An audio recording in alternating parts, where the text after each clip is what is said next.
جو مجھے بھی شکایت ہے، جس پہ اعتراض بھی کیا جا سکتا ہے، پہلے آپ لوگوں نے کہا کہ جب تک ویریفیکیشن نہیں ہوگی استعفوں کی ہم استعفے منظور نہیں کریں گے۔ آپ نے لٹکائے رکھا، پھر 35 منظور کر لیے، پھر آج پھر 35 منظور کر لیے۔ یعنی یہ مذاق تو حکومت بھی کر رہی ہے۔ اگر چلیں پی ٹی آئی کے حوالے سے آپ کا گلہ ہے کہ پی ٹی آئی آپ کے ساتھ بیٹھ کے بات چیت نہیں کرنا چاہتی، فوری الیکشن چاہتی ہے، آپ کا رویہ بھی سنجیدہ نہیں ہے۔ مل بیٹھے بغیر کسی طریقے سے مسائل حل ہو سکتے ہیں؟ بسم اللہ الرحمن الرحیم، بہت شکریہ ملک صاحب۔ ہمیں تو پی ٹی آئی سے کوئی گلہ نہیں ہے۔ گلہ تو اس سے ہوتا ہے جس سے کوئی توقع ہو یا جو کسی کام کرنے کے قابل ہو اور وہ کام نہ کرے، اس سے گلہ ہوتا ہے۔ اور جس کے بارے میں یہ یقین ہو کہ ان کے اندر اہلیت ہی نہیں ہے، کام کرنے کی صلاحیت ہی نہیں ہے، سوجھ بوجھ نہیں ہے، ان سے کیا گلہ کریں گے؟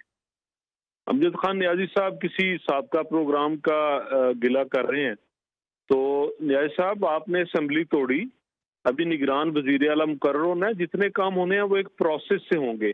ایسا نہیں ہے کہ آپ کی مرضی اور منشا کے مطابق سب کچھ ہو۔ وہ کہہ رہے ہیں کہ اب روز للکارتے تھے اسمبلیاں توڑیں، ہم نے توڑ کے دکھا دی۔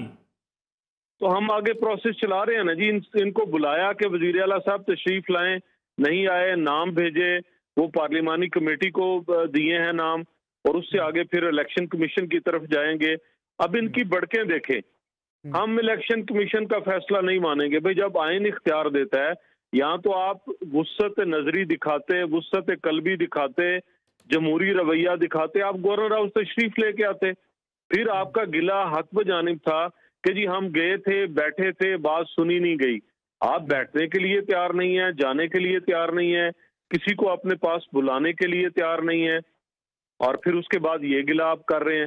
جہاں تک آپ نے قومی اسمبلی کے استعفوں کی بات کی کہ منظور کر لیے گئے، ملک صاحب بہت ساری باتوں پہ بہت ساری آراء ہو سکتی ہیں، لیکن ایک بات پہ مجھے بطور سیاسی ورکر ایک پاکستانی یکسوئی ہے کہ عمران خان صاحب سوائے تخریب کے، چاہے وہ اپوزیشن لیڈر ہوں چاہے وہ وزیر اعظم ہوں، آپ نے پاکستان کی تاریخ میں کوئی وزیر اعظم نہیں دیکھا ہوگا جو سیدھے راستے سے اسمبلی میں نہ آئے، کہ اپوزیشن لیڈر سے ہاتھ نہ ملانا پڑے، وہ وزراء کی کرسیوں کے پیچھے سے گزر کے آتا ہے۔